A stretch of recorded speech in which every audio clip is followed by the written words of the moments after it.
कुछ कमियां मैनेजमेंट में महागठबंधन की जानिब से शुरू से रही। एक तो इनके सीटों का तालमेल देर से हुआ, दूसरे इनके टॉप लीडरों में मिसअंडरस्टैंडिंग रही। राहुल गांधी जी का नज़रिया कुछ और रहा, तेजस्वी जी का नज़रिया कुछ और रहा। पता नहीं अंदरूनी क्या बात थी। जो वेव था, जो आपने वो रोड शो देखा होगा वोट चोरी के खिलाफ, और पूरे बिहार में एक हवा जो खड़ी हुई थी और लग रहा था कि सत्ता बिल्कुल बदल कर रहेगा।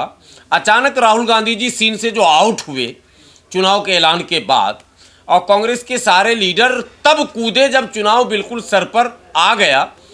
और ज़्यादा से ज़्यादा मुझे लगता है सबसे ज़्यादा कांग्रेस की तरफ से इमरान प्रतापगढ़ी ने सभाएं की, सबसे कम सभा राहुल गांधी जी और प्रियंका गांधी जी ने की, सबसे कम। और राष्ट्रीय अध्यक्ष जो कांग्रेस के मल्लिकार्जुन खड़गे जी हैं, उनकी तो सभा ही नहीं हुई, मुझे ऐसा लग रहा। एक दो सभा हुई। जब ये तो हो गए टॉप लीडर, जो सेकंड लाइन के लीडर होते हैं और थर्ड लाइन के लीडर होते हैं, हर पार्टी में होते हैं, तो वो सेकंड और थर्ड लाइन के लीडरों का जो मैनेजमेंट है वो भी कहीं नहीं दिखा। फील्ड में मैं भी था, ठीक है, मुफ्ती साहब भी बताएंगे इन्होंने क्या देखा। मैंने ये देखा कि दीगर पार्टियां जो विनर हैं अभी, जिन्हें आप एनडीए कहते हैं, उनके third line, fourth line, second line सब एक्टिव थे। लेकिन महागठबंधन में सिवाय तेजस्वी यादव के हेलीकॉप्टर के कोई नजर ही नहीं आ पाता था। जबकि बाय रोड एक टीम होती है जिसे विधानसभा दिया जाता है कि फलां फलां विधानसभा की आपकी जिम्मेदारी है और उसे किसी भी कीमत पर जिताकर आपको लाना है, और उसके जो जातीय गणित हैं और जो मैंने संप्रदायों का गणित है उसको सामने रखकर वैसे प्रभारी नियुक्त किए जाते हैं उस विधानसभा के, और उन्हें ये अतिरिक्त जिम्मेदारी दी जाती है, उन्हें संसाधन दिए जाते हैं कि आप उसको जिता। इसमें महागठबंधन पूरी तरह से फेल रहा। संसाधनहीनता के लोग शिकार रहे, प्रत्याशी के सर पर ही सारे बोझ रहे।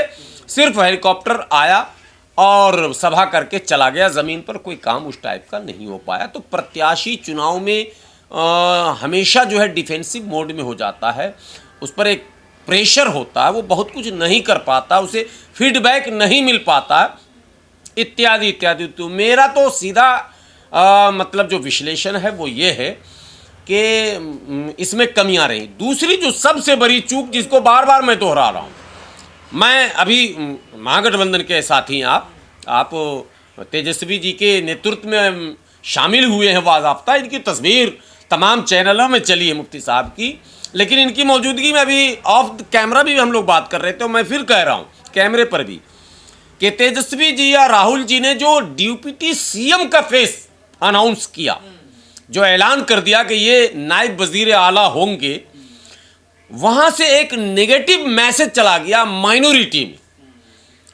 तो माइनॉरिटी में इधर से नेगेटिव मैसेज गया, और मेजॉरिटी में जो नेगेटिव मैसेज देना था वो ओवैसी साहब ने पूरा कर दिया मेजॉरिटी को। अब मेजॉरिटी इधर यूनाइट हो गया। ओवैसी साहब ने कहा कि अबू बकर का बेटा बनेगा, उस्मान का बेटा बनेगा, अली का बेटा मतलब नॉन इशू, वो अंग्रेजी में अनएक्सपेक्टेड कहते हैं ना इसको, समझ से, कल्पना से परे। मतलब समझ में बात ये नहीं आ रही है कि आपने ये तकरीर क्यों की, जो हो ही नहीं सकता।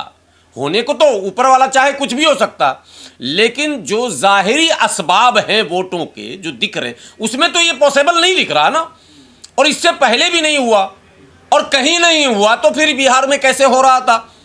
क्या अगर मल्ला का बेटा डिप्टी सीएम बनेगा तो मोहम्मद का बेटा, जबकि मोहम्मद का कोई बेटा ही नहीं है। मतलब समझिए बात को। ये सारी बातें जो हुई, फिर खुलफाए राशिदीन का नाम लेना, इनडायरेक्टली शरिया कानून या मुस्लिम फेस को इस तरह से प्रमोट किया गया कि एक नेगेटिव मैसेज मेजॉरिटी में चला गया। ये एकदम फैक्ट है जिसे कोई नहीं काटेगा सिवाय इसके कि जिसके फहम को, अक्ल को लॉक कर दिया गया वो काट देगा। और माइनॉरिटी में ये मैसेज गया कि यार उस सहनी जी को, जिसका कोई रोल है ही नहीं बिहार की सियासत में, इससे पहले उसकी शनाख्त जो है वो भाजपा से को प्रमोट करने में रहा है, भाजपा के साथ गठबंधन करके लड़ने में रहा है, और उसकी बिरादरी के लोगों की बड़ी आबादी जो है वो भारतीय जनता पार्टी को वोट करती है, वगैरह वगैरह वगैरह। तो माइनॉरिटी में, खास करके मुसलमानों में, ये मैसेज गया कि ये तो हमारा अपमान हो रहा। फिर टिकट के वितरण में उधर भी जो इल्ज़ामात लग रहे हैं MIM की तरफ, हमें लगता है इस पार्टी में, महागठबंधन में भी, कांग्रेस के तो जो प्रभारी बनाकर भेजे गए थे अल्ला वेरू कि अल्लू वेरा, कृष्णा अल्ला वेरू, तो उन पर तो हमले वगैरह हुए, एयरपोर्ट पर तो दौड़ाया गया उनको, वो सारी तस्वीरें आपने देखी होंगी, गाड़ी रोकी गई। तो टिकटों का हेरा फेरी और बेचा बेची जो हुआ, इससे भी डिसबैलेंस हुआ। इसके ठीक विपरीत, इसके अपोजिट, पैसे लेकर तो सारी पार्टियां टिकट दे रही है, अब कहीं ढकी छुपी बात रही नहीं, लेकिन बड़ी खामोशी से भारतीय जनता पार्टी ने टिकटों का वितरण किया, और उसके अलायंस JDU में कहीं बगावत करने का मौका ही नहीं दिखा, हल्ला हंगामा भी नहीं हो पाया। जबकि लोग कह रहे थे नीतीश कुमार का तो अब कुछ चल ही नहीं रहा, नीतीश तो रिटायर हो गए, हम लोग भी कह रहे थे कि अब नीतीश कुमार बहुत कुछ करने की पोजीशन में नहीं है। लेकिन टिकटों का बैलेंस जो बना रहा, पिछली दफ़ा 11 उम्मीदवार को JDU ने, मुस्लिम उम्मीदवार को टिकट दिया था, एक भी जीत के नहीं आए थे। तजर्बा ये कहता था कि एक भी टिकट नहीं देना, लेकिन 4 फिर भी उन्होंने दिया, इस बार एक जीत के भी आ गए। तो वो सब कुछ देखकर ये लगा कि उनके पास एक स्ट्रेटेजी, एक प्लान था कि टिकट वितरण में ना तो हमने दिया ना तुमने दिया, यानी हम जो हिंदुस्तानी आवाम मोर्चा हैं, मांझी जी, एक भी टिकट मुसलमान को नहीं, और दूसरे हम के बगल में तुम जो चिराग पासवान है, बिल्कुल मुसलमान से दूरी बनाए रखा, इन्होंने बात की लेकिन दूरी बना के रखी। मुस्लिम फेस भी इन्होंने अपने चुनाव प्रचार में नहीं लाया, जबकि अल्हम्दुलिल्लाह सुभानअल्लाह माशाल्लाह सब इनके पार्टी में भी हैं। अरे आप तो माशाल्लाह सुभानअल्लाह आपको भाजपा में भी दिख जाएंगे, अल्हम्दुलिल्लाह भी कुछ दिन में दिखने वाले हैं।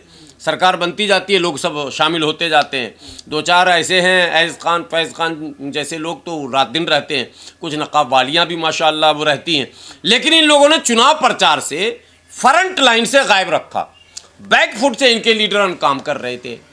तो ये सारी तरकीब की वजह से NDA को मिला है नेगेटिव वोट है, ये पॉजिटिव इस नहीं है। ये जो आप समझ रहे हैं कि बड़े मैंने चाहों के साथ और मोदी जी से लगाव के साथ ये मैंडेट मिला, नहीं। तो आप कहना चाह रहे हैं जो नेगेटिविटी के जिम्मेदार ओवैसी हैं, AIM है? वो दोनों तरफ है ना, दोनों तरफ है। देखिए मैं तो मुफ्ती साहब के सामने हिम्मत करके बोल रहा हूँ, चूँकि मुझे पता है कि भाई हैं शामिल तो हैं, मेरे भाई हैं, लेकिन टिकट के बंटवारे में और नेगेटिव स्टेटमेंट में, जैसे डिप्टी CM से सवाल किया चैनल वालों ने, वो बहुत प्रसिद्ध चैनल आप लोगों का द क्विंट है, आपने तो काम भी किया द क्विंट में। द क्विंट ने सवाल किया था कि आपने 15 टिकट आपको हिस्से में मिला है, आपने मुसलमान को टिकट क्यों नहीं दिया एक भी? देखिए लीडर डिप्लोमेटिक जवाब देता है, लीडर कभी भी सीधा किसी के जज्बात को मजरूह करने वाला बयान नहीं देता, किसी के भावनाओं को सीधे आहत करने वाला बयान नहीं देता। आप लीडर हैं, डिप्टी CM भाभी बन चुके थे, आपको एक संयमित सुसज्जित शब्दों का प्रयोग करना था। लेकिन जवाब क्या था? जवाब था साहब कि ये कोई सिनेमा हॉल का टिकट नहीं है मूवी का कि मैं दे दूंगा, ये विधानसभा का है। एक नेगेटिव मैसेज अचानक गया लोगों में कि यार मुसलमानों को इसने इस लायक समझ लिया कि मतलब हम विधायक बनने के भी लायक नहीं है। ठीक है, ओवैसी साहब ने भी कुछ लोगों के बारे में, उनके लोगों ने भी कहा अल्लाह भला करे, ये भिखमंगे लोग टिकट मांगने आ जाते हैं, ये बयान उधर से भी आया। मतलब बड़ा अजीब अजीब माहौल, अजीब अजीब बयान था। हम लोग तो खुद सर पटकते थे कि मुसलमानों को किस रास्ते पर ले जाया जाए। मैं खुद पीस पार्टी लड़ा रहा था, लेकिन तखलिया में, तन्हाई में सोचता था यार ये हो क्या रहा, कैसे होगा, हम कोई पॉजिटिव वे नज़र नहीं आ रहा पॉलिटिक्स में कि हम किधर लेकर जाएं मुसलमानों को। कुल मिलाकर अफरा तफरी का माहौल था और उसी में चुनाव हो गया। मेरा तो ये तजर्बा है। एक सवाल आपसे, उसके बाद मुफ्ती साहब से, कि गठबंधन खासतौर से ये आरोप बड़ी मजबूती से लगा रहा है कि भाजपा ने पैसे दे करके 10-10 हज़ार रुपये महिलाओं को दे करके और चुनाव आयोग के सहयोग से ये जो है चुनाव जीता है। देखिए इस आरोप में तो दम है, ये तो सभी स्वीकार करेंगे कि कोई भी चुनाव का एक रूल है, आफ्टर नोटिफिकेशन कोई वर्क जो पहले से अंडर प्रोसेस हो उस पर भी विराम लगा दिया जाता है। ये रूल है। जैसे नोटिफिकेशन जारी हुआ, अधिसूचना जारी हो गया, ऐलान हो गया कि चुनाव होना, तो रूल ये कहता है कि अब आपको कोई भी सीधे लाभ पहुंचाने के काम नहीं करने हैं सीधे। तो 10,000 रुपया, आपको हैरानी होगी कि वोटिंग जिस दिन डलने वाले हैं ना, 2 दिन पहले गांव में वो 10-10 हज़ार खाते में निकलने लाइन लगी हुई थी, औरतें ले रही थी। तो नोट फॉर वोट तो हुआ है ये खेल, इसमें तो कोई दो राय नहीं, वो एक फैक्टर है। ये जो सीटें बढ़ी हैं उसमें वो एक फैक्टर है, लेकिन मैं उस फैक्टर पे इसलिए नहीं जाता हूँ कि ये पॉलिटिकल लोगों का इशू है।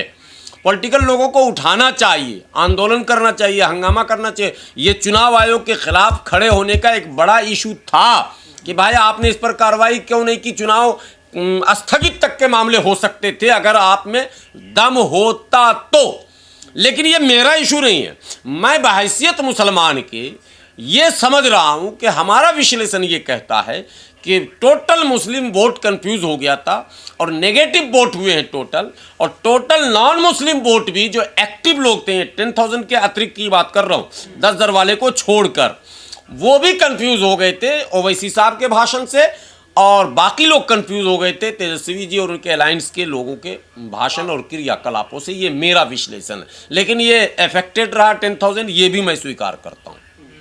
चलिए, लेकिन गुमराह तो हो गए, फिर गया कहाँ वोट? कौन सा वोट कहाँ गया? मुस्लिम वोट मैं यही तो कह रहा हूँ। एक होता है एग्रेसिव वोट, एक होता है सुस्त होकर वोट करना। मुस्लिम वोट जहाँ एग्रेसिव था, जैसे ढाका में एग्रेसिव था, तो MIM के प्रत्याशी बहुत दबंग मजबूत होने के बाद भी मुसलमानों ने शाम के 5 बजे तक खींच के एक वोट लाया और थ्रेट कर करके RJD में डलवाया। रात मेरी वहाँ के एक लोगों से बात हुई, बोला हम लोग घर में जा करते थे, वोट अगर तुम बूथ से कहीं निकल गया ना कोई दूसरे का तो छोड़ूंगा नहीं। इतना एग्रेशन था वहाँ, तो महागठबंधन वहाँ जीता।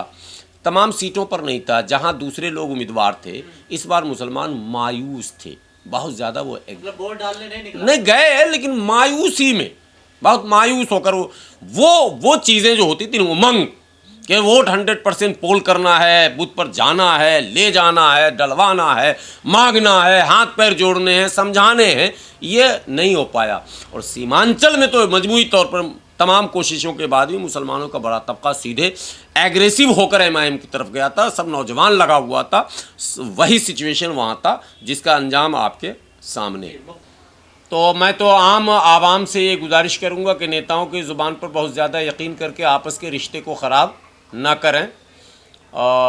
सब लोग आपस में मिलते जुलते हैं, सिर्फ हम लोगों को बेवकूफ़ बनाने के लिए ये सारी बातें होती रहती हैं। बहरहाल सवाल आपका ये था कि क्या पारदर्शी चुनाव हुआ है, ट्रांसपेरेंट इलेक्शन हुआ है, या इसमें कुछ गड़बड़ियाँ भी सामने आई। देखिए, नो डाउट गड़बड़ियाँ तो जो सामने आई वो सोशल मीडिया पर वायरल हैं। दुनिया जानती है कि चुनाव आयोग और सत्ताधारी दल का गठजोड़ है, और वो गठजोड़ पहले भी कहीं ना कहीं डायरेक्ट इनडायरेक्ट हुआ करता था। एक वीडियो पुराना लालू जी के ज़माने का भी वायरल हो रहा है, जब राजबाला वर्मा थी पटना की DM, तब का शायद निगाह आप लोगों की पड़ी होगी उस पर। तो थोड़ी बहुत गड़बड़ियाँ तो हमेशा हुई हैं, कुछ ऐसी गड़बड़ियाँ भी हुई हैं जिस पर चुनाव आयोग चाहता तो कड़ा एक्शन ले सकता था, लेकिन चुनाव आयोग नहीं लिया।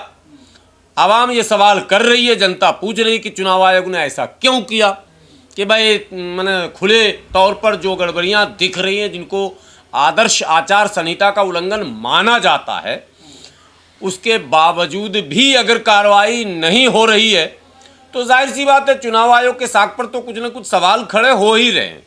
वो स्वाभाविक सवाल है, उसको कोई भी नहीं नकार सकता। मुझे तो लगता है कि किसी भाजपा के अगर तटस्थ नेताओं से भी अगर सवाल करेंगे तो वो भी मान लेगा कि हाँ ये तो मामला है।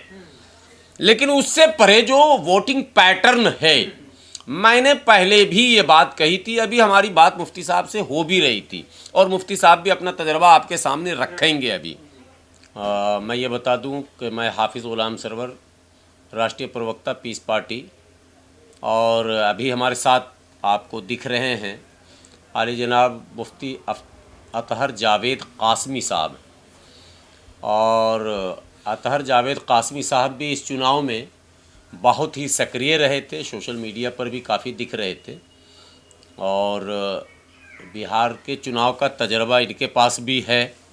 इसलिए मैं आप लोगों से गुजारिश करूंगा, अभी हम दोनों चाय पर बैठे हुए थे और आप लोग आए तो मेरे मन में ये बात आई कि भाई जब बिहार पर ही सवाल पूछना है, ये अलग बात है कि हम दोनों दो पार्टी के अभी हैं, आप आरजेडी के हैं और मैं पीस पार्टी का हूं, लेकिन हम दोनों दोस्त भी हैं, हमारे बड़े भाई हैं। मुफ्ती साहब बहुत हमको मानते हैं, आते जाते रहते हैं, हम लोग मिलते हैं। तो मैंने कहा कि कैमरे पर आज हम दोनों आते हैं और इसकी वजह ये है कि चुनाव में जो लोग एक दूसरे को गाली गलौज तक कर रहे थे, हमारे यहाँ कहा जाता है फिरौन, कारून, हामान, शद्दाद वगैरह वगैरह जो लोग कह रहे थे, तो पिछले दिनों उनको भी मैंने देखा कि वो गले मिल रहे थे, खाना भी साथ में खा रहे थे। तो वो ये कह रहे थे कि चुनाव में जो भी आएगा मेरे ख़िलाफ़ मैं उसे हारून अस्तगफिरुल्लाह, मैं उसे हामान, फिरौन, शद्दाद, कारून समझूंगा। तो जाहिर सी बात है मुख्तार अंसारी साहब मरहूम के बड़े भाई अफजाल अंसारी साहब भी गए थे चुनाव में और परसों आपने वो तस्वीर देखी होगी कि उनके यहाँ हमारे दिल्ली में शादी, जी दिल्ली में उनकी शादी में वो तमाम दल के लोग भी मौजूद थे और जो फिरौन कह रहे थे वो भी मौजूद थे।